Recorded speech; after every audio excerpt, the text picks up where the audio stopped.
بسم الله الرحمن الرحيم.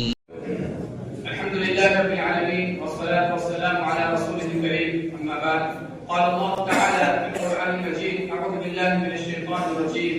بسم الله الرحمن الرحيم. يرفع الله الذين آمنوا منكم والذين أوتوا العلم درجات. صدر محترم، حکم صاحبان، مشفق اساتذہ اکرام اور حاضرین مجلس، آج کی اس خوبصورت محفل مسابقہ میں مجھے جس موضوع پر اظہار خیال کرنا ہے جو نہ صرف اہم اور قابل احترام ہے بلکہ ہماری زندگی کے ہر شعبہ میں رہنمائی کا سرچشمہ ہے، یہ موضوع ہے استاذ کی عصمت کو ترازو میں نہ تول، استاذ تو ہر دور میں انمول رہا ہے۔ محترم سامعین، بے شک استاذ کی عصمت ترازو میں نہیں تولی جا سکتی۔ استاذ جہالت کے اندھیرے میں علم کا چراغ ہے، استاذ ایسا چراغ ہے جو تاریک راہوں میں روشنی کے وجود کو برقرار رکھتا ہے۔ استاذ وہ پھول ہے جو اپنی خوشبو سے معاشرے میں امن و محبت اور دوستی کا پیغام پہنچاتا ہے۔ استاذ ایک ایسا رہنما ہے جو انسان کو گمراہیوں سے نکال کر منزل کی طرف گامزن کرتا ہے۔ استاذ ایک ایسا انمول تحفہ ہے جس کے بغیر انسان ادھورا ہے۔ بلا شبہ استاد عظیم ہستی اور انسانیت کا محسن ہے۔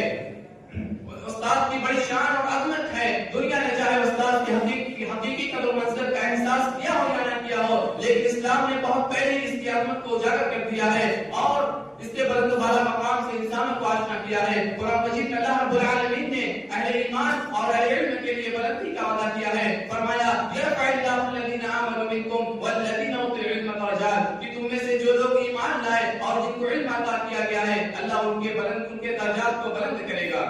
اور شاعر نے استاذ کی رفعت شان کے متعلق کیا ہی خوب کہا کہ اقدم استاذی علی نفس والدی وانا لمن والد الفضل والشرف فذاك مربی الروح والروح جوہر وهذا مربی الجسم والجسم من صدر، کہ میں استاذ کو اپنے والد پر مقدم کرتا ہوں اگرچہ مجھ کو والد سے فضیلت و شرافت ملی ہے، اس لیے کہ استاذ روح کی پرورش کرتے ہیں اور روح ہوتی ہے، اور والد جسم کی پرورش کرتے ہیں اور جسم سیخ کے مانند ہے۔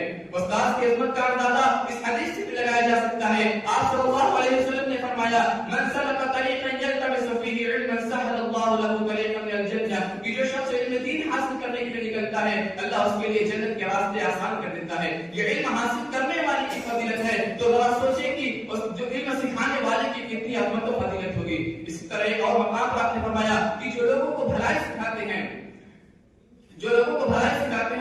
اور اللہ ان پر اللہ اس کے فرشتے اور زمین و آسمان کی تمام مخلوقات رحمت کی دعا کرتی ہیں اور اللہ ان پر اپنی رحمت نازل کرتا ہے، کیونکہ وہ لوگوں کو علم سکھاتے ہیں۔ علم کی بڑی عظمت ہے اور علم سکھانے والے کی بہت عظمت و فضیلت ہے۔ محترم سامعین، اگر ہم تاریخ پر نظر ڈالیں تو ہمیں یہ حقیقت سمجھ میں آئے گی کہ ہر عظیم شخصیت کی عظمت کے پیچھے ایک استاد ہوتا ہے۔ سکندر اعظم کہا کرتا تھا کہ میرا والد مجھے زمین پر لائے اور میرے استاد نے مجھے آسمانوں کی بلندی تک پہنچایا۔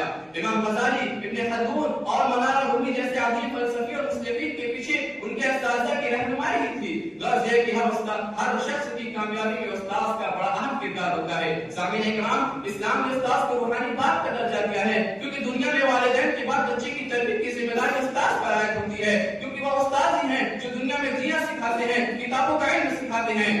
اگر اس لیے ان کا احترام واجب ہے۔ امام غزالی رحمہ اللہ فرماتے ہیں اگر استاد کا ادب نہ کیا جائے، استاد کی عزت نہ کی جائے تو علم کا کوئی فائدہ نہیں ہوتا۔ یہی وجہ ہے کہ اسلامی تاریخ میں استاد کا بے حد ادب و احترام کیا گیا ہے۔ تاریخ میں جتنے بھی عظیم انسان گزرے ہیں وہ اپنے استاد کے ادب و احترام میں مثالی تھے۔ محمود غزنوی جب اپنی کامیابیوں کے عروج پر تھا تو اس نے اپنے استاد کی رتی مسجد چھوڑ دیا اور کہا یہ آپ کا حق ہے، اگر آپ کی تعلیمات نہ ہوتی تو میں کچھ بھی نہ ہوتا۔ لیکن افسوسناک حقیقت یہ ہے کہ آج کے دور میں استاد کا احترام کم ہوتا جا رہا ہے۔ نوجوان استاد کی خدمت کو فراموش کرتے جا رہے ہیں اور ان کے ساتھ غیر مناسب اور غیر سنجیدہ رویہ اختیار کرتے ہیں۔ تاریخ گواہ ہے کہ جس فرد نے بھی استاد کی قدر کی وہ دنیا بھر میں سرفراز ہوا۔ محترم سامعین، ادب کا وہ مقام ہے جس سے علم بھی لاعلم ہے۔ امام احمد رحمہ اللہ اپنے استاد ادب و احترام کی وجہ سے اپنے استاد کا نام نہ لیتے تھے بلکہ کنیت سے پکارتے تھے۔ امام شافعی رحمہ اللہ اپنے استاد کے سامنے کوئی پانی بھی نہیں پیتے تھے اور ادب و احترام کی وجہ سے کتاب کا صفحہ بھی آہستہ پلٹتے تاکہ کوئی آواز نہ ہو۔ اسلاف کی زندگی اس بات کا نچوڑ ہے کہ جس نے جو کچھ بھی پایا ادب و احترام کی وجہ سے پایا اور جس نے جو کچھ بھی پایا وہ ادب و احترام سے بیزاری کا نتیجہ ہے۔ استاد کا ادب و احترام صرف روایتی عمل نہیں بلکہ دنیا اور آخرت کی کامیابی کی کنجی ہے۔ محترم سامعین، انسانیت کے دور میں کبھی ایسا دور نہیں آیا جب استاد کی اہمیت و عظمت نہ رہی ہو۔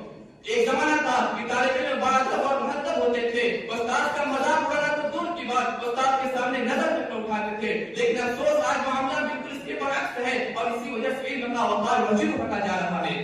جب طالب علم اپنے استاد کا حد درجہ احترام کرے گا تبھی اسے علم کی بیش قیمت دولت حاصل ہوگی۔ اگر طالب علم بے ادب ہے، استاد کی عزت نہیں کرتا تو وہ علم کی دولت سے محروم ہی رہے گا، اور اس کی واضح مثالیں ہم اپنے سماج، معاشرے اور مدارس و جامعات میں دیکھ سکتے ہیں۔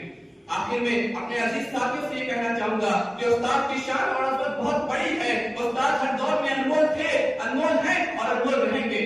اگر آپ استاد کی عظمت کو نہیں سمجھتے اور ان کا احترام نہیں کرتے تو آپ اپنا نقصان خود کر رہے ہیں، اس لیے کہ استاد کی عزت نہ کرنا اپنی کامیابی اور ترقی کے دروازے کو خود بند کرنے کے مترادف ہے۔ اور ہمیں یہ یاد رکھنا چاہیے کہ استاد کا احترام ہمارا دینی، اخلاقی اور معاشرتی ذمہ داری ہے۔